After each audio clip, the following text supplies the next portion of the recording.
တရုံမအဖွားကြီးနဲ့တူတယ်လို့ပြောခဲ့တဲ့သမီးစိုးကိုတဘာဝပုံနေနဲ့ခြေပြလိုက်တဲ့ဝတ်မုံရွှေသမီးစိုးအခုလိုပြောနေတာကိုဝတ်မုံရွှေရ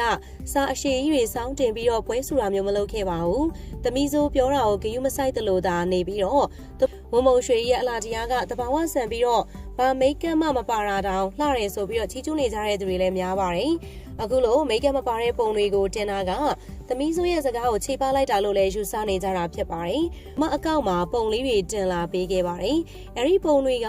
သူမအိယာထကာစမိတ်ကပ်တောင်မပြင်ထားသေးတဲ့ပုံတွေဖြစ်ပါတယ်။ဒရိုက်တာတယောက်ကသူမကော်ဖီဆိုင်မှာထိုင်နေတာကိုတွေ့ပြီးတော့ကြော်ညာရီခေါ်ရိုက်ခဲ့တာဖြစ်ပါတယ်။ဒါပေမဲ့သူမကိုဝေဖန်တာတွေကိုပညာသားပပနဲ့တုံ့ပြန်တတ်တာပါ။ဒါအပြင်ချမ်းသာကြွယ်ဝမှုတွေကိုလည်းရုပ်ပေါလုံးတဲ့အနေထားနဲ့ကြွားဝါတာမျိုးမရှိပါဘူး။ကိုရိုင်းထုတ်မကြွားပဲပရိသတ်တွေကသူမရဲ့ချမ်းသာကြွယ်ဝမှုတွေကိုရိပ်မိအောင်ထုတ်ပြတတ်တာပါ